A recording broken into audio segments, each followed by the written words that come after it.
杨开，你入门3年，147场挑战无一获胜，此次以名相搏，境界却毫无提升，你图什么？切，乱柿子，随便你。Halo guys, apa kabarnya hari ini? Masih baik-baik aja kan? Di video kali ini kita lanjutkan cerita Dong Hua, Martial Peak. Oke, nggak usah lama-lama lagi, kita langsung aja ke ceritanya.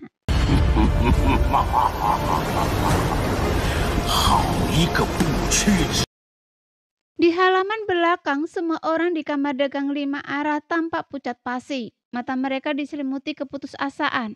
Tatapan jahat dari para penjaga kota bintang ungu di sekitarnya semakin menambah rasa takut mereka. Bai Zhengchu menoleh, mengamati kerumunan dan mendengus. Kamar dagang 5 arah tidak perlu lagi. Setelah mengucapkan kata-kata ini, wajah semua orang langsung memucat. Kata-kata Bai Zhengchu bagaikan hukuman mati bagi kamar dagang. Hua Yomeng yang digendong Go Hong berkata dengan lemah, "Tuan Bai, ada kesalahpahaman. Bolehkah saya menjelaskan sedikit?" Bai Zhengchu mengalihkan pandangannya ke arah Hua Yomeng dan mendengus. "Tidak perlu penjelasan. Kamar dagang 5 arah disegel mulai hari ini dan semua personelnya dipenjara di penjara dingin bintang ungu." "Penjara dingin bintang ungu?" seru Go Hong kaget. Penjara itu adalah institusi ternama di kota bintang ungu, tempat yang khusus digunakan untuk menahan para tahanan. Namun tak seorang pun yang masuk ke dalamnya pernah keluar hidup-hidup. Begitu masuk, hidup lebih buruk daripada mati. "Kalian berdua cukup cantik," kata Bai Zhengchu mengangguk ke arah Hua Yomeng dan Go Hong. "Bagaimana? Tinggallah bersama kami selama beberapa hari dan saya akan memberi Anda kematian cepat dan kalian tidak perlu menderita di penjara dingin." Nadanya acuh tak acuh, tetapi kata-katanya dingin dan menusuk. Wajah Go Hong dan Hua Yomeng menjadi pucat, tetapi penjaga di sekitar mereka tertawa cabul. Jelas ini bukan pertama kali mereka melakukan hal seperti itu. "Tuan Bai," Xia Jingwu, keringat bercucuran di dahinya, memaksakan senyum, melangkah maju dan membungkuk. "Tuan Bai, saya Xiang Jingwu. Saya bertemu Anda 3 tahun yang lalu. Saya ingin tahu apakah Anda masih mengingat saya?" Bai Zhengchu memelototinya dengan dingin. "Siapa Anda sebenarnya?" Xia Jingwu terkekeh. "Ternyata tua adalah orang yang pelupa, jadi wajar saja Anda tidak mengingat saya. Namun saya cukup dekat dengan Tuan Kang Seng yang duduk di bawah Anda. Ada alasan untuk apa yang terjadi hari ini. Bisakah Anda masuk ke aula dalam sebentar agar saya bisa menjelaskan semuanya?" Sambil berbicara, Xia Jingwu melepaskan cincin ruangnya dan diam-diam menyerahkannya kepada Bai Zhengchu. Cincin ruang itu berisi semua barang miliknya, hampir semua kekayaannya, tetapi ia menyerahkannya tanpa ragu. Dia jelas tahu bahwa jika kamar dagang tidak dapat bertahan dari krisis ini, ia tidak akan dapat menikmati semua kekayaannya. "Anda masih kenal Kang Seng?" Bai Zhengchu melirik Xia Jingwu dengan heran. Xia Jingwu mengangguk berulang kali. "Ini adalah keberuntungan saya." Bai Zhengchu mencibir. "Sepertinya Kang Seng tidak perlu lagi jadi kapten. Kenapa dia bergaul dengan orang-orang brengsek seperti ini?" Wajah Xia Jingwu berubah drastis mendengar kata-kata ini. Hanya dengan satu kata, ia telah menyeret Kang Kapten Kang Seng ke dalam bencana yang tak beralasan ini. Sekalipun Bai Zhengchu tidak mempersulit dirinya dan kamar dagang 5 arah, saya khawatir Kang Seng tidak akan membiarkannya begitu saja. Persahabatannya dengan Kang Seng dibangun sepenuhnya di atas kristal suci, dan persahabatan itu rapuh.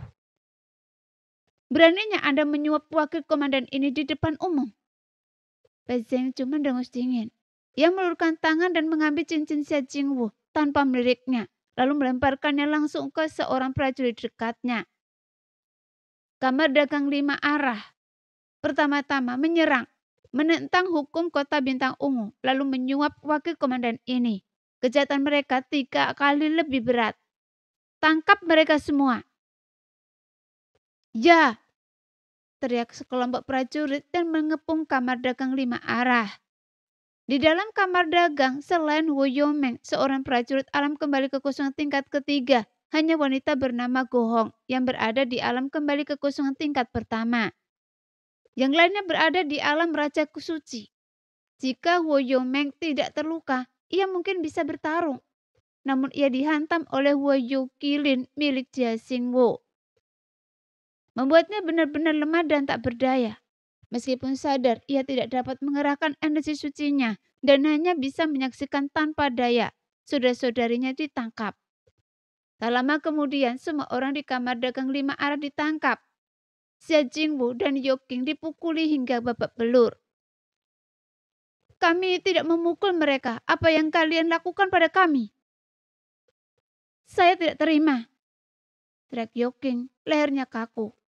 Oh, kalian tidak memukul mereka.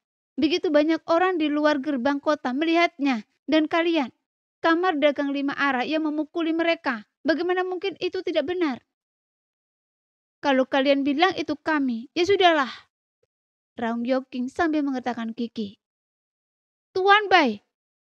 Gong meronta sejenak lalu berteriak. Orang penyerang itu jelas bukan dari kamar dagang kami. Orang itu mampu mengalahkan Diakon Min dalam satu pukulan. Bagaimana mungkin kamar dagang 5 arah yang kecil seperti kami mampu membayar seorang tuan seperti itu? Anda begitu bijaksana dan berkuasa. Anda tidak akan memikirkan hal ini kan? Bai Zhengchu menyipitkan mata, menatap Go Hong dan mendengus dingin.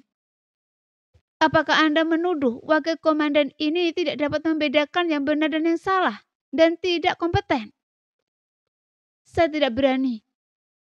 Go Hong gemetar di bawah tekanannya, tetapi menggertakkan giginya dan berkata, tetapi jika Tuan hanya menangkap orang-orang tak bersalah seperti kami dan membiarkan pelaku sebenarnya bebas tanpa hukuman, jika Komandan Lu tahu tentang ini, saya ingin tahu apakah Komandan Lu akan menganggap Anda tidak kompeten dan tidak kompeten. Berani sekali Anda. Bai Zhengchu berteriak dengan keras, ekspresinya galak. Go Hong memaksakan diri untuk menatap wajahnya. Setelah beberapa lama, Bai Zhengchu terkekeh. Saya tidak menyangka ada begitu banyak orang pemberani di kamar dagang kecil ini. Saya suka. Nah, karena Anda bilang penyerangnya bukan dari kamar dagang Anda, lalu di mana dia? Dia masih di sini. Gong tak kuasa menahan nafas lega dan menjawab cepat. Go Hong! Wajah cantik Wu Yomeng sedikit berubah dan ia menatap Go Hong dengan tatapan mencela. Go Hong tersenyum sedih. Presiden, orang itu sendiri yang menyebabkan masalah ini dan kita tidak bisa membiarkan kamar dagang kita bertanggung jawab. Entah Anda akan menyalahkan saya atau tidak, saya harus memberitahunya. Sambil berbicara, ia meluruskan tangannya dan menekan titik akupuntur di punggung Wu Yomeng, yang langsung membuat Wu Yomeng terdiam dan hanya bisa menatapnya. Penyerangnya masih di kamar dagang Anda, dan Anda berani mengatakan dia bukan salah satu dari Anda. Bai Zhengchu mencibir Go Hong. Apa Anda pikir wakil komandan ini bodoh? Go Hong berkata dengan serius. Justru karena dia bukan dari kamar dagang saya sudah mencoba menahannya, menunggu kedatangan Anda agar Anda bisa menangkap pelaku sebenarnya. Lidah tajam. Bai Zhengchu tersenyum tipis, tampak puas dengan jawabannya. Baiklah kalau begitu. Anda yang memimpin jalan, saya ingin melihat bajingan mana yang berani begitu lancang di kota bintang ungu saya. Kesini Tuan. Go Hong memberi isyarat, memimpin jalan. Bahkan saat memimpin jalan, ia tidak menurunkan Wu Yomeng yang lemah, melainkan memeluknya secara horizontal. Dia menyipitkan mata saat menatap ke arah sayap Yangke. Ekspresinya terus berubah. Setelah beberapa saat, mata indahnya mengeras seolah ia telah mengambil keputusan. Satu tangan diturunkan diam-diam, jari-jarinya bergerak lembut beberapa gerakan berirama. Xiang Jingwu mengikuti di belakang, melirik dan ekspresinya menjadi gelap. Sesaat kemudian sekelompok orang yang dipimpin oleh Go Hong mengerumunin kamar Yangke. Tuan, orang itu ada di dalam. Jika Anda tidak percaya, panggil saja dia dan hadapi dia. Nanti Anda akan tahu kebenaran dari apa yang kami katakan. Go Hong menunjuk ke arah ruangan itu, namun Bai Zhengchu mengabaikannya dan menyipitkan mata ke ruangan itu, mengamatinya dengan indera ketuhanannya. Dia memang bisa mendeteksi keberadaan seseorang di dalam, tetapi ketika ia mencoba mengukur tingkat kultivasi mereka, indera ketuhanannya sama sekali tidak efektif. Menembus mereka seperti batu yang tenggelam ke laut. Kesadaran ini mengejutkan Bai Zhengchu dan ia menyadari kekuatan pria itu kemungkinan besar cukup besar. Lagi pula dialah yang bisa melukai Diakon Min dengan satu pukulan, yang lebih lemah tidak akan mampu melakukannya. Karena itu ia tidak berani bertindak terlalu lancang dan segera menarik indera ketuhanannya. Namun ini adalah kota bintang ungu dan sebagai wakil komandan, ia terbiasa bersikap arogan dan mendominasi. Jadi ia tidak menganggap serius Yang Ke. Dan dia berteriak, "Siapa Anda? Beraninya Anda melukai seseorang di kota bintang ungu? Tunjukkan diri Anda." Setelah itu tak ada pergerakan di ruang sayap. Wajah Bai Zhengchu tiba-tiba memucat, kemudian dia mencibir. "Teman, kalau Anda tahu apa yang baik untuk Anda, keluarlah. Saya tak peduli dari mana asal Anda atau apa tingkat kultivasi Anda. Mereka yang berani bertindak lancang di kota bintang ungu tidak akan berakhir baik. Jika Anda bekerja sama, Anda mungkin punya peluang untuk selamat. Kalau tidak..." Dia menunggu sejenak dengan wajah cemberut, tetapi tetap tidak mendapat jawaban. Ia tak kuasa menahan amarah dan berkata, "Anda main-main. Saat wakil komandan ini masukkan Anda ke penjara dingin, kita lihat saja apakah Anda masih bisa bersikap sombong." Ia menunjuk 5 atau 6 prajurit di dekatnya dan berkata, "Masuk dan tangkap dia." Kelima atau 6 prajurit itu bukan orang bodoh. Mereka tahu orang-orang di dalam ruangan itu mungkin berbahaya. Tetapi karena Bai Zhengchu telah memberi perintah, mereka tidak berani melawan dan bergegas masuk. Mereka mengira akan ada pergerakan, setidaknya suara pertempuran. Tetapi yang mengejutkan semua orang, kelima atau 6 orang itu menghilang begitu saja setelah masuk ke ruangan, tanpa suara sedikit pun. Jika bukan karena vitalitas mereka yang masih tersisa, semua orang pasti mengira mereka telah lenyap. Ekspresi Bai Zhengchu semakin serius. Bahkan para anggota kamar dagang 5 arah saling memandang dengan bingung. Tidak yakin apa yang telah terjadi. Tepat pada saat itu, beberapa sosok melesat keluar dari dalam. Satu demi satu jatuh ke tanah, tak bergerak. Mereka adalah para prajurit yang telah bergegas masuk sebelumnya. Masing-masing tampak tenang, seolah tertidur. Tampak tidak terluka. Salah satu dari mereka bahkan memiliki senyum tipis di wajahnya, seolah-olah ia telah memimpikan sesuatu yang baik. Bai Zhengchu tersentak. Para prajurit ini semuanya berada di tingkat alam kembali kekosongan. Meskipun baru di level pertama, mereka tidak mudah dikendalikan. Bahkan jika ia menyerang secara langsung, ia tak akan mampu mencapai level ini. Siapa sebenarnya yang ada di ruangan ini? Jantung Bai Zhengchu berdebar kencang. Namun sebagai salah satu dari 8 wakil komandan kota bintang ungu, ia tak boleh menunjukkan kelemahan dalam situasi seperti ini. Ekspresinya berubah sebelum ia berseru, "Ikuti saya." Jika ia tak bisa mengalahkan si pembuat onar ini hari ini, jabatannya sebagai wakil komandan akan berakhir. Saat ini, ia hanya bisa berdoa dalam hati agar musuh tidak berada di alam raja kekosongan. Jika tidak, mereka tak akan punya peluang. Setelah sekelompok orang bergegas masuk ke ruangan, kali ini ruangan itu tak lagi sunyi. Suara pertempuran dan teriakan panik terdengar. Kemudian prajurit demi prajurit berhamburan keluar ruangan, jatuh ke tanah, melolong kesakitan. Dalam sekejap mata semua orang yang bergegas masuk terlempar keluar. Hanya menyisakan Bai Zhengchu. Ceritanya menandakan bahwa ia berada dalam kesulitan. Sekarang, Go Hong yang bersedari tadi menatap dengan dingin tiba-tiba berteriak, melesat cepat ke udara, mencengkeram Hua Yomeng. Xia Jingwu yang sudah memahami situasi ikut berteriak, "Pergi!" Yoking dan Haitang pun bereaksi, mengikuti arahan Xia Jingwu dan Go Hong, berusaha melarikan diri dari kekacauan itu. Namun sebelum mereka melayang setinggi 3 kaki, aura mengerikan menghampiri mereka, menerpa mereka bagai selimut tebal. Gohong dan yang lainnya lengah, terhuyung, dan terdorong mundur. Kemudian riak air melesat di udara dan tepat di tengahnya sesosok bayangan muncul. Jelas tak seorang pun tahu kapan pria itu tiba, tetapi seolah-olah ia selalu ada di sana. Ia mengenakan baju zirah yang memancarkan getaran dahsyat, tombak tersampir di bahunya, dan mahkota giok menghiasi kepalanya. Ia tampak agung, Mbak Jenderal yang memimpin medan perang. Tatapannya tertuju ke segala arah. Aura yang dipancarkannya sungguh menakjubkan. Hanya dengan auranya sendiri, ia berhasil memukul mundur kamar dagang 5 arah. Bahkan melukai mereka. Namun perhatiannya tak tertuju pada Gohong dan yang lainnya, melainkan pada kamar Yangke dengan ekspresi serius.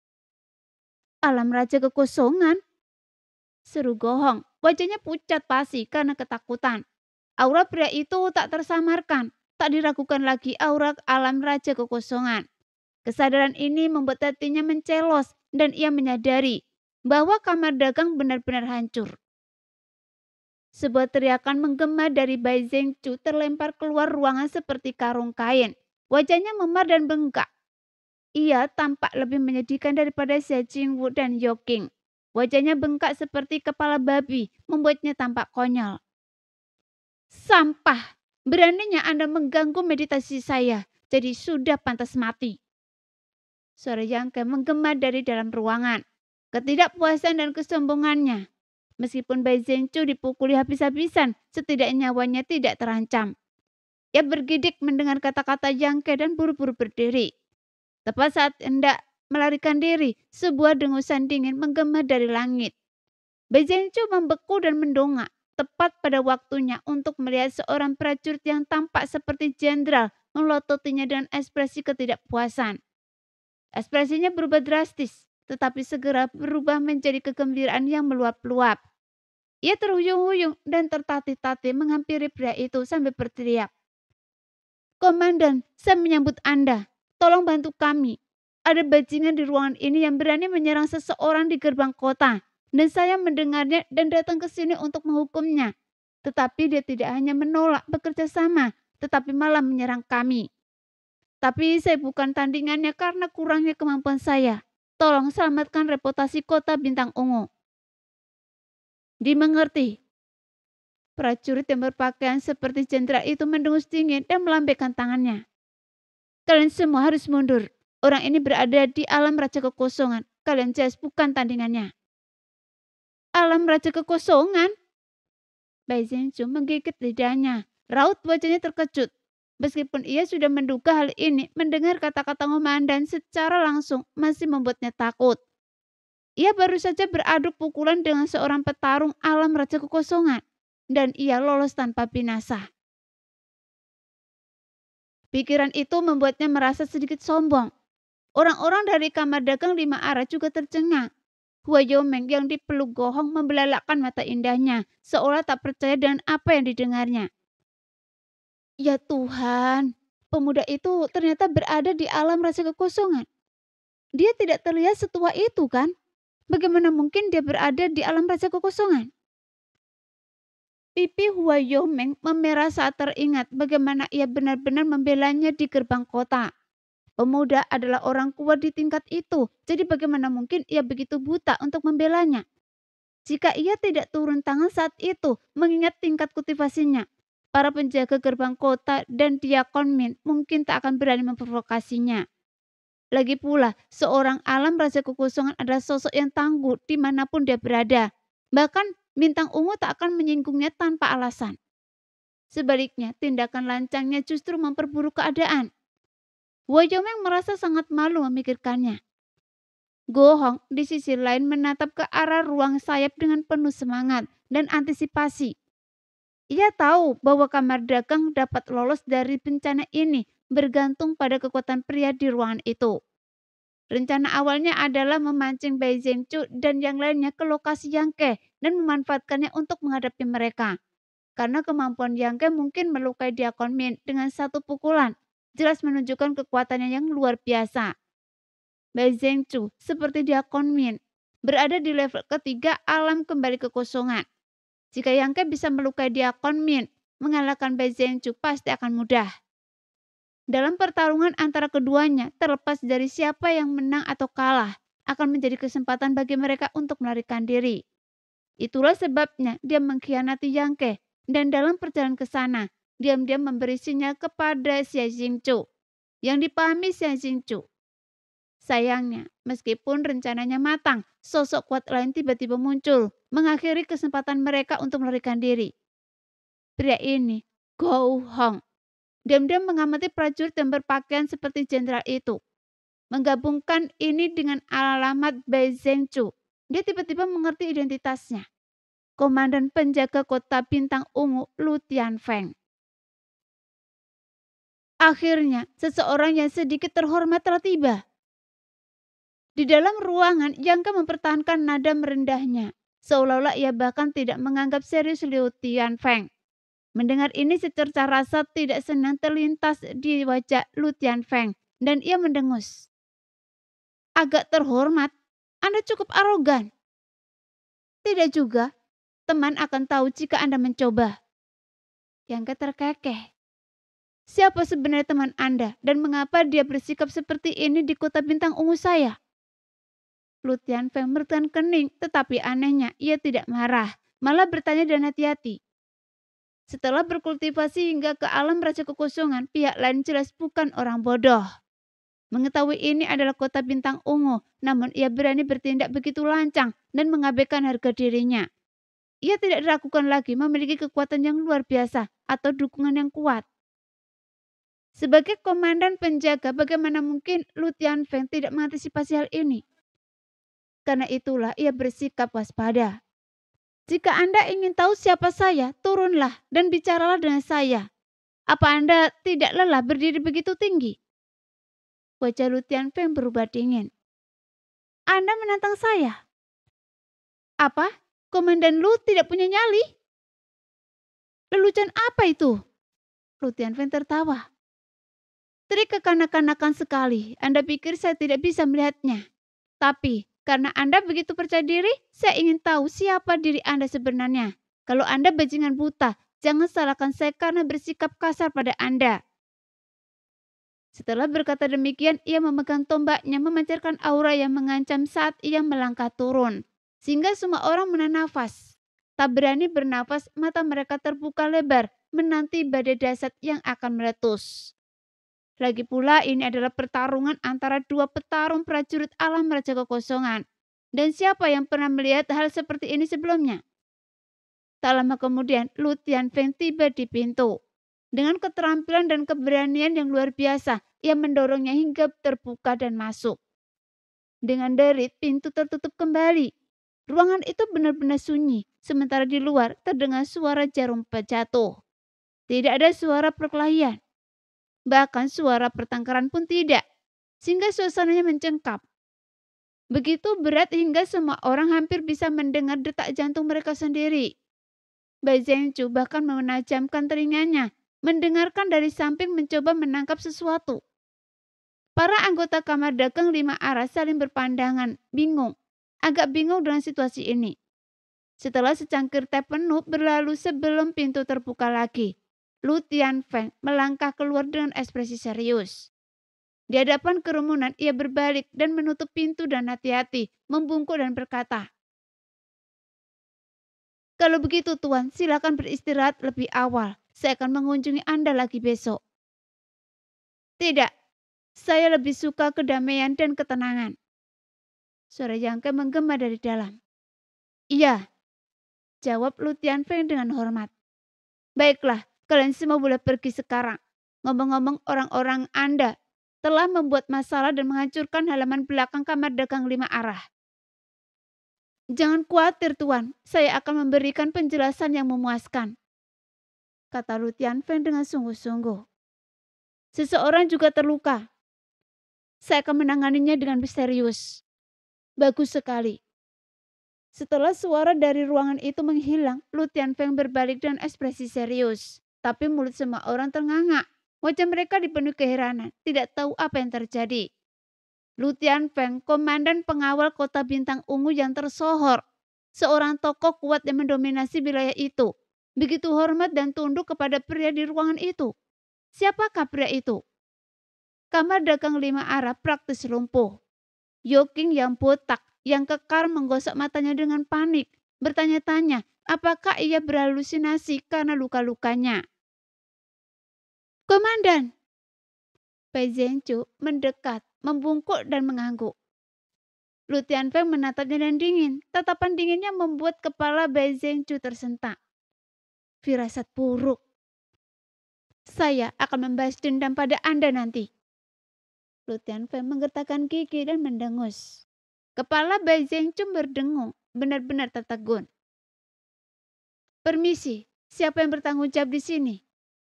Lu Tianfeng tiba-tiba tersenyum ramah, membungkuk kepada Go Hong dan yang lainnya. Ada sedikit sanjungan dalam senyum itu, sehingga orang-orang di kamar dagang 5 arah merasa otak mereka tak mampu. Dan mereka semua berdiri di sana dan linglung, tak mampu beraksi. Baru setelah Lu Tianfeng bertanya lagi dengan sabar, tubuh Go Hong bergemetar. Ia menurunkan Ho Yomeng yang sedari tadi dipeluknya, membiarkannya bersandar di baunya dan berkata, "Ini presiden kamar dagang kami. Apa saran Anda untuk kami? Komandan Lu?" Saya tak pantas. Lu Tianfeng menggosok-gosok tangannya. Entah kapan harta karun rahasia tombak di tangannya telah diambil kembali. Ia menatap Wei Yomeng sambil tersenyum dan bertanya dengan suara rendah. Bolehkah saya bertanya siapa nama Anda? Wei Yomeng menjawab dengan lembut. Nama saya Wei Yomeng. Komandan, Anda bisa memanggil saya dengan nama saya. Mohon maaf saya tidak dalam posisi untuk melakukan upacara ini sekarang. Ternyata Anda Presiden Huo. Saya sudah lama mendengar tentang Anda. Lu Tianfeng memasang ekspresi terkejut di wajahnya, seolah-olah ia sangat mengenal nama Huo Yomeng, yang membuat Huo Yomeng pusing. Namun, Lu Tianfeng sama sekali tidak menyadarinya dan tetap tersenyum dan berkata, Presiden Huo. Kamar dagang 5 arah. Bai Zhengchu mengingatkan dengan tergesa-gesa. Iya, saya sudah banyak mendengar tentang kamar dagang 5 arah Presiden Huo. Mereka dikenal karena praktik bisnis yang jujur dan transaksi yang adil. Benar-benar menjadi tolok ukur bagi semua kamar dagang. Melihat Anda hari ini, saya bisa melihat Anda benar-benar menepati reputasi Anda. Hu Yomeng tersenyum dengan pujian yang tampaknya mengalir begitu saja. Ekspresi Go Hong dan yang lainnya itu tampak tegang. Mereka sangat menyadari situasi di dalam kamar dagang mereka sendiri. Kamar dagang 5 arah terisolasi dengan bisnis yang terbatas dan sedikit prajurit. Setidaknya ada 8.000 kamar dagang seperti itu di seluruh kota Zixing. Jadi siapakah Lu Tianfeng? Dia adalah komandan pengawal berpangkat tinggi, jadi bagaimana mungkin dia memiliki pengetahuan yang begitu mendalam tentang kamar dagang? Jadi beban gelar teladan bagi semua kamar dagang terasa berat di pundak semua orang. Seolah-olah hampir mencekik leher mereka. Tetapi semua orang tahu bahwa perubahan sikap Lu Tianfeng ada hubungannya dengan pemuda di ruangan itu. Di halaman belakang kamar dagang 5 arah, Huo Yomeng, Go Hong dan yang lainnya tercengang. Dibandingkan dengan sikap rendah hati Lu Tianfeng, mereka lebih peduli dengan status Yang Ke yang sebenarnya. Dan mengapa pemimpin kota bintang ungu berubah drastis setelah kunjungan singkat? Mereka tidak mendengar sepatah kata pun sanjungan Lu Tianfeng selanjutnya, sehingga kepala mereka berdengung.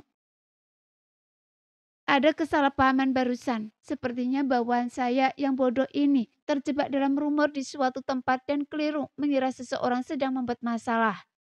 Mereka datang untuk menangkap orang tanpa alasan apapun, menyebabkan berbagai tingkat kerugian dan kerusakan pada personel dan properti kamar dagang Anda. Presiden Huo, tenanglah. Sebagai komandan garda, saya sama sekali tidak akan menoleransi ketidakadilan apapun. Saya akan menangani masalah ini dengan serius dan memberi Anda penjelasan yang memuaskan. Janji Lu Tianfeng dengan sungguh-sungguh sambil menepuk dadanya. Huo Yomeng memaksakan senyum. Ini bukan sepenuhnya salah wakil komandan Bai. Kita berbagi tanggung jawab. Mendengarnya mengatakan ini, mata Bai Zhengchu berkaca-kaca. Ia menatap Huo Yomeng dengan ekspresi penuh rasa terima kasih. Benarkah? Lu Tianfeng mengangkat sebelah alisnya, melirik ke arah ruang samping dengan hati-hati dan berkata perlahan. karena Presiden Huo begitu pengertian. Sebelumnya Lu Tianfeng selesai berbicara, tiba-tiba dengusan dingin terdengar dari ruang samping, sehingga raut wajah Lu Tianfeng menegang, dan ia berkata dengan tegas, "Sekalipun Presiden Huo begitu pengertian, mereka tetaplah salah dan harus dihukum. Sebagai anggota garda kota bintang ungu, jika mereka tidak bisa menegakkan hukum, apa yang mereka lakukan sebagai garda? Jika mereka menyerbu masuk, menghancurkan dan melukai orang dengan sedikit provokasi, bagaimana mungkin ribuan kamar dagang di kota bintang ungu masih bisa beroperasi?" Wakil Komandan B, bagaimana menurut Anda? Bai Zhenchu tahu ia telah menabrak tembok kali ini. Ia melangkah maju dengan ekspresi sedih dan membungkuk berkata, "Setelah gagal dalam tugas saya kali ini, saya mohon kepada komandan untuk menghukum saya. Presiden Huo, mohon bermurah hati dan jangan libatkan saya dalam pertarungan ini." Huo Yomeng segera menolak, berkata ia tidak berani. Lu Tianfeng berkata dengan tegas, "Anda buta dan telah menyinggung Presiden Huo dan kamar dagang 5 arah.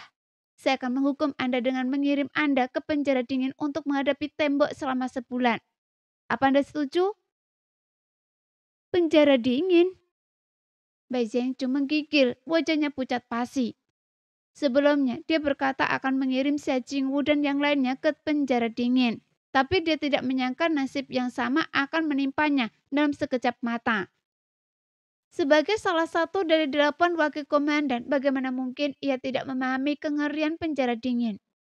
Itu adalah tempat es alami dan suhu beku. Setinggi apapun kultivasi seseorang, begitu di penjara, seluruh esensi suci mereka akan membeku.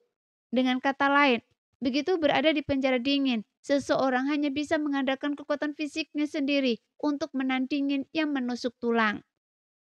Tapi tanpa pelindungan energi suci, berapa banyak prajurit yang bisa menahannya? Sebulan, itu benar-benar perjalanan waktu menuju gerbang neraka. Lu Tianfeng melototinya, menyadari keraguannya. "Saya menyerah." Leher Bai Zhenchu menciut, dan ia mengangguk berulang kali. "Saya yakin ini hanyalah hukuman karena telah menyerang seseorang, dan karena telah menghancurkan barang-barang konstruksi kamar dagang 5 arah. Jadi serahkan semua cincin kalian." Dengan kata-kata Lu Tianfeng, siapa yang berani melawan? Seolah-olah orang tua mereka telah meninggal. Mereka melepaskan cincin mereka dan menyerahkannya kepada Lu Tianfeng. Kemudian Lu Tianfeng terkekeh menyerahkan segenggam cincin kepada Huo Yomeng sambil berkata, "Presiden Huo, mohon bermurah hati dan jangan berdebat dengan orang-orang bodoh ini. Ini adalah kompensasi mereka untuk biaya pengobatan Anda." "Tuan Lu," Huo Yomeng benar-benar tercengang. Dihadapkan dengan deretan cincin yang mempesona, ia tidak tahu apakah harus menerimanya atau tidak. Dan kehilangan kata-kata. "Presiden Huo, tolong jangan menolak." Ekspresi Lu Tianfeng serius saat ia menatap Huo Yomeng dengan tatapan memohon. Bagaimanapun pria di ruang sayap itu masih mengawasinya. Jika masalah ini tidak ditangani dengan benar, ia bahkan bisa kehilangan jabatannya sebagai kepala penjaga. Xia Jingwu melangkah maju, terkekeh dan membungkuk kepada Lu Tianfeng sambil berkata, "Karena Komandan Lu secara pribadi menegakkan keadilan, kamar dagang 5 partai tentu harus bekerja sama sepenuhnya." "Terima kasih, Komandan Lu. Keadilan Anda sungguh dihargai." "Bagus sekali." Lu Tianfeng memanfaatkan kesempatan itu untuk menekan cincin spesial ke tangan Huo Yomeng. Diam-diam menyeka keringnya di dahinya. Ia berpikir dalam hati bahwa masalah ini akhirnya selesai. Meskipun belum sempurna, setidaknya ia telah memperjelas posisinya. "Untuk apa kalian masih berdiri di sini? Pergilah ke penjara dingin dan terima hukuman kalian." Teriak Lu Tianfeng kepada Bai Zhenchu dan yang lainnya. "Iya, iya." Bai Zhenchu dan yang lainnya segera berhamburan melarikan diri dari tempat mengerikan yang telah membuat mereka ketakutan ini. Setelah semua anak buahnya menghilang, Lu Tianfeng berbalik, menangkupkan tinjunya ke arah ruang sayap, dan berkata dengan senyum masam, "Tuan, apakah Anda puas dengan masalah ini?" Suara Yang Ke segera terdengar dari dalam ruangan. "Komandan Lu, Anda bercanda. menjaga perdamaian di kota dan memberi pahala kepada yang baik, serta menghukum yang jahat adalah tanggung jawab komandan. Itu semua urusan Anda. Selama Anda puas, apa hubungannya ini dengan saya? Mendengar ini, Lutian Feng menghela nafas lega, tahu bahwa pihak lain tidak akan melanjutkan masalah hari ini. Jadi dia membungkuk dan berkata, "Tuan benar, saya permisi dulu. Selamat beristirahat." Dia kemudian mengangguk ramah kepada Wu Yomeng dan yang lainnya sebelum berjalan keluar dengan santai. Namun Wu Yomeng, Go Hong, Xia Jingwu, Yao Qing, Hai Tang, dan yang lainnya tetap berdiri di sana. Ekspresi mereka sungguh aneh. Mengingat kejadian yang baru saja terjadi di hadapan mereka, mereka semua merasa benar-benar tidak nyata. Seolah-olah mereka sedang bermimpi. Setelah beberapa saat, Wu Yomeng mengerang dan mengembuskan nafas dengan kuat. Segumpal kabut merah muda bercampur dengan nafasnya. Wu Yogilin yang baru saja ia paksa keluar dari tubuhnya. "Presiden, Anda baik-baik saja?" tanya Go Hong, menatapnya dengan tergesa-gesa. Wu Yomeng menggelengkan kepalanya. Ia adalah yang paling aman di antara kelompok itu selama bentrokan dengan Bai Zhengchu dan yang lainnya. Yang lainnya mengalami berbagai tingkat cedera. "Presiden, apa yang kita lakukan sekarang?" Goang melirik ke arah Yang Ke. Wu Yomeng menggelengkan kepalanya perlahan dan berkata, "Paman Xia, tutup saja bisnisnya. Kita akan tutup selama 5 hari ke depan agar saudara-saudara bisa beristirahat. Bagi yang terluka, berikan mereka biaya pengobatan yang memadai. Adapun cincin-cincin ini, Paman Xia, Anda bisa mengaturnya." "Baik," jawab Xia Jingwu. Menerima cincin-cincin itu. "Yao Qing, Hai Tang, kalian berdua bantu." Wu Yomeng memanggil dari samping. "Oh." Hai Tang mengikutinya keluar dengan patuh. Namun Yao Qing menatap marah ke arah ruang samping dan berkata dengan marah, "Saya mau." "Apa yang Anda mau?" Goang melotot, menyela. "Keluar dari sini." Yao Qing memutar matanya, menggumamkan sesuatu yang tak jelas, lalu bergegas pergi. Dalam sekejap hanya Go Hong dan Hua Yongmeng yang tersisa. Kedua wanita itu bertukar pandang, masing-masing menyadari keraguan di mata satu sama lain. Komunikasi telepati mereka sepertinya sedang mengkomunikasikan sesuatu.